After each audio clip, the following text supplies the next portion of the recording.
376/511 बलात्कार का प्रयास। रेप जैसे होता है ना वैसे वो करने लगे मेरे साथ। मैं वहाँ से नहीं निकलती तो पता नहीं वो क्या कर देते मेरे साथ। बलात्कार के प्रयास का जो है मामला दर्ज है, उसके बावजूद भी वो अपने पोस्ट पर बैठे हुए हैं, अभी तक बैठे हैं। किचन से घसीट के हमको अपने बेडरूम में लेके गए और बेड पे पटक दिया। मेरे पति से मेरा तलाक हो चुका है। तलाकशुदा महिला है जी। इतना मानते थे, तुम एक बार दर्शन नहीं दे सकती हो। 376 का केस है, रेप का केस दर्ज है, सरकारी चेक प्राइवेट मेट को इशू कर रहे हैं। क्या लगता है कि देवेंद्र प्रसाद की संपत्ति की जांच होनी चाहिए? बिल्कुल होनी चाहिए, लेकिन आप जांच करके कुछ नहीं पाएंगे। ऐसे लोग बहुत शातिर होते हैं जो एक तो ऑलरेडी प्रमोशन से आए हैं नीचे।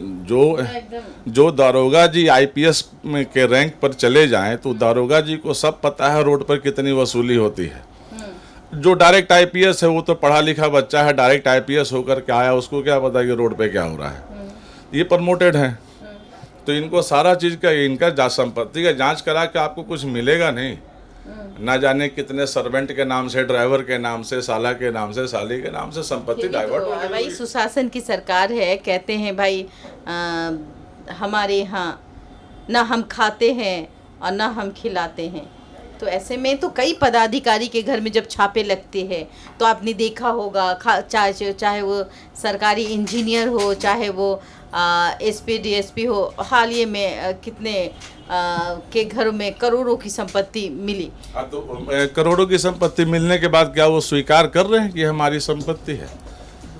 नहीं, छापा तो लग रहा है ना। छापा तो लग रहा है। हाँ। संपत्ति एक तो मिलेगी नहीं, और अगर संपत्ति मिल गई तो वो एक्सेप्ट कर रहे हैं कि हमारी है। घर में नोट जलाया जाता है। जी आप तो मीडिया पर्सनल होने के नाते थोड़ा बच के बता रही हैं। जस्टिस वर्मा की आप बता रही हैं जो है दिल्ली में 15 करोड़ रुपए का। यहाँ तो हाँ जी, उसके बाद भी मैं बताऊं कि पटना में भी भाई इंजीनियर के घर नोटों की गड्डी मिली और फिर तो वो जला भी। बिल्कुल। तो इनके संपत्ति की आप जांच करें, वो एट रैंडम किसी के हाथ कुछ संपत्ति लग जाए तो लग जाए, नहीं तो ये लोग सेटलमेंट बहुत बढ़िया से जानते हैं, कर लेंगे कहीं भी संपत्ति को। बहुत डिटेल से आप समझा रहे हैं। अच्छा ये बताइए ना कि सोनाली के इस केस में अभी तक आपने कौन कौन सी प्रक्रिया की है? सोनाली का ऑलरेडी जो है जिस दिन केस दर्ज हुआ उसके बाद जो है 6 तारीख को इनका डेट पड़ा था, और माननीय सीजीएम साहब ने जो इनका स्टेटमेंट कॉपी को दिखाना चाहूँगी। देखिए, मैं कैमरामैन से कहूँगी तो एक बार दिखाएं। ये वो कंप्लेन है जो सोनाली के द्वारा की गई है। उत्पाद अधीक्षक देवेंद्र प्रसाद जिन्होंने सेक्सुअल हैरासमेंट किया और हैरास करते आ रहे हैं, प्यार हो गया है, बुखार लगा हुआ है, और वो ऑडियो हम ज़रूर आप तक साझा करेंगे ताकि प्रशासन, जो उच्च पदाधिकारी, जो उच्च पद पे हैं, वो भी देख ले कि महिलाओं को कैसे सम्मान दिया जाता है।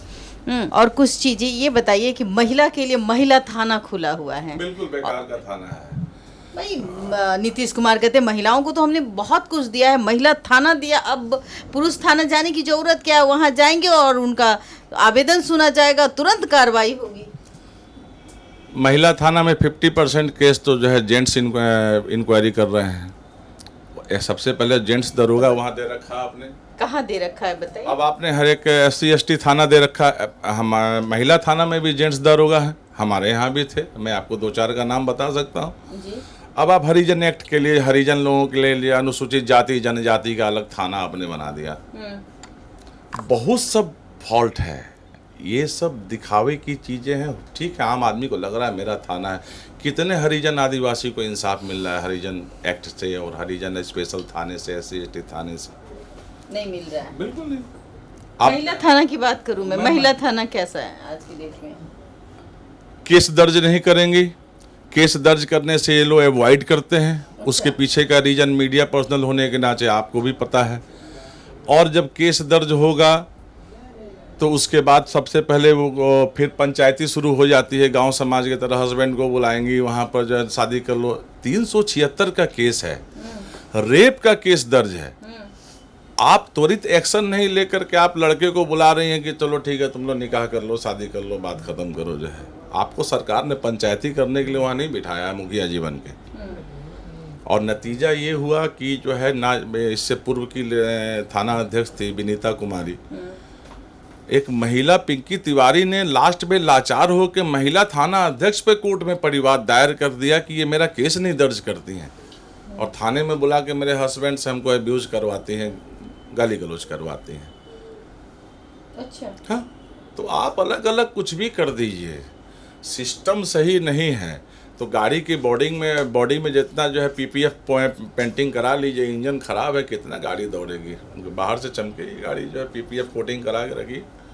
तो सोनाली के इस केस को आप देखिए, धारा आपने क्या क्या इसमें है? इसमें जो धाराएं लगी हैं ये 308 clause 2, section 76, section 64/62, 303 clause 2 BNS and 66 clause D IT act. अब पुराने अगर IPC को देखेंगे तो ये 384, 354B, 376/511 बलात्कार का प्रयास और 379 IPC और 66D IT एक्ट के अंतर्गत ये मुकदमा दर्ज हुआ है, बलात्कार के प्रयास का मामला। लेकिन न्यायाधीश महोदय लोगों को भी जो है इनको त्वरित न्याय देने की जल्दी नहीं है।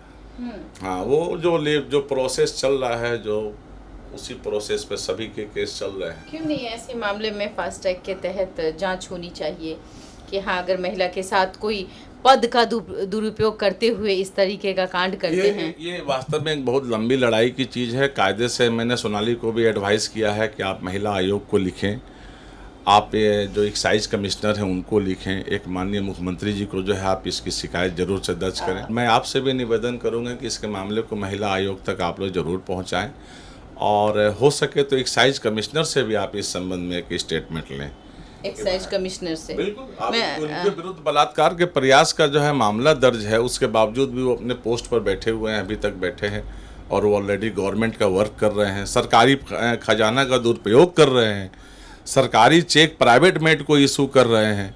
इससे बड़ी और नियमितता की मामला और क्या होगी जो है। ठीक है, मैं चाहूँगी कि अगर ये न्यूज़ मैं ज़रूर महिला आयोग को मैं खुद संज्ञान में दूंगी। महिलाओं के लिए महिला आयोग है, बिहार की महिला आयोग कहाँ है? और आज हम बरखा जी से बात करेंगे, क्योंकि बरखा जी से भी सवाल रहेगा हमारा कि महिलाएं शोषित क्यों। अगर उत्पाद अधीक्षक देवेंद्र प्रसाद पद का दुरुपयोग करते हैं, सरकारी चेक काटते हैं, तो उस पर कौन से कार्रवाई की जाएगी? या फिर कहीं ना कहीं लगता है कि नहीं, रुतबा कुर्सी का एक गरीब की महिला दब के रह जाएगी उस कुर्सी के नीचे, या फिर कानूनी रूप से और जो कानून की प्रक्रिया है उसमें पीसती हुई अपने आप को देखेगी, या फिर इंसाफ मिलेगा? अगर आप देख रहे हैं तो चूँकि वकील का काम होता है इंसाफ दिलाने के लिए, वकील साहब से हमने बात की, लंबी प्रक्रिया है ऐसे मामलों को लेकर, लेकिन क्या लगता है इंसाफ मिल जाएगी? बिल्कुल मिलेगा, इंसाफ मिलेगी, बिल्कुल मिलेगा, लेकिन त्वरित न्याय के लिए हमारे यहाँ कोई प्रोविजन नहीं है। लेकिन हाँ, लेट है लेकिन इंसाफ मिलेगी। बिल्कुल मिलेगा, और मैं आपको भी चाहूँगा कि इसको कम से कम जो है अपर लेवल तक आप लोग इसको जरूर से पहुँचाएं। क्या करें, एक गरीब पीड़ित महिला है, विडो है, इस लेवल पर वो समझौता करती है कि झाड़ू पोछा करके जीवन यापन कर लेंगे, और वहाँ पर भी वो सुरक्षित नहीं है, तो कहाँ जाए महिला आज की तारीख में? इस तरह के न्यूज़ चलेगी, कहाँ कोई महिला को कहाँ इंसाफ मिल रहा है? उसके लिए कोई रोजगार सरकार के पास है नहीं, वो निजी रोजगार खोज रही है, बलात्कार का प्रयास हो रहा है उसके साथ में, कहाँ जाएगी? तकलीफ होती है इन सब चीज़ों को देख। बहुत एडवोकेट जरूर हूँ कोर्ट में, लेकिन मैं भी एक ही बेटी का पिता हूँ, मेरी भी एक बेटी है, और बीइंग अ सोशल पर्सन बहुत सब चीज़ों से तकलीफ होती है। ये रेड लाइट एरिया में रोज़ छापामारी होती है, पूर्णिया में, किशनगंज में रेड लाइट में कस्टमर पकड़ाते हैं, अंदर जो प्रोस्टिट्यूशन कराती महिलाएं पकड़ाती हैं। बस पुलिस का, प्रशासन का काम इतना ही है, रेड लाइट में छापामारी करना है, जो महिलाएं पकड़ा गई उनको जेल भेज देना है, काम खत्म। लेकिन उस इमोरल ट्रैफिक एक्ट में उसके रिहैबिलिटेशन के बहुत सब प्रावधान हैं।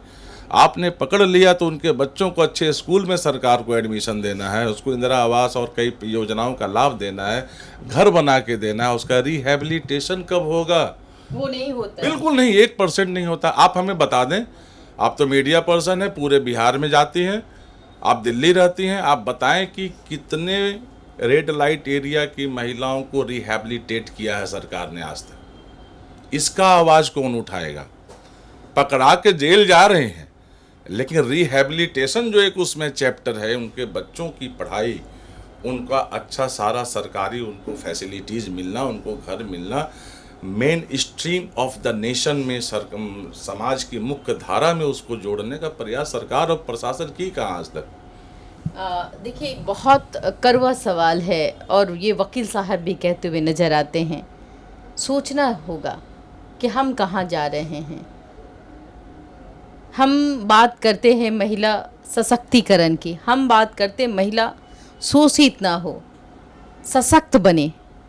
और एक महिला जब सशक्त बनना चाहती है, सिंगल मदर आपने सुना होगा, हमने कई दफ़ा सिंगल मदर का जिक्र मैं करती हूँ, चूँकि वो पति से छोड़ी हुई महिला होती है। 2 बच्चे का भरण पोषण करना अपने आप में काबिलियत तारीफ़ होता है, और अपनी इज्जत को कायम रखते हुए अगर वो खाना बनाने का काम करती है या फिर झाड़ू पोछा बर्तन जैसे काम करके अपने बच्चों को बड़ा करना चाहती है, उसमें भी कई दरिंदे नज़र आते हैं। उसके जिस्म का भूख शांत हो, उसके लिए उस महिला के साथ प्रताड़ना हद हो जाए। जब वो मान जाती है तब ठीक है, नहीं मानती है तो ऐसे केसेस हमारे सामने आता है। और मैं आप तक ये इस सिलसिले को लगातार अपने चैनल के माध्यम से दिखाती हूँ और सोचती हूँ कि शायद एक महिला को इंसाफ मिल जाए। आप क्या सोचते हैं? ये किशनगंज का मामला है। बहुत जल्द हम इस सवाल का जवाब लेने के लिए डीएम साहब से बात करेंगे, कमिश्नर के पास जाऊंगी ताकि कमिश्नर साहब देखिए आपके अधीक्षक महोदय का कारनामा, सरकारी चेक कैसे लेन देन करते हैं, किस प्रकार करते हैं, संज्ञान देना बहुत ज़रूरी है। आप हमारे चैनल को सब्सक्राइब करना ना भूलें, देखना ना भूलें, और हमारे वेबसाइट को फॉलो करें, देशवा न्यूज़। मैं आपकी दोस्त, आपकी होस्ट पविता मिश्रा। धन्यवाद।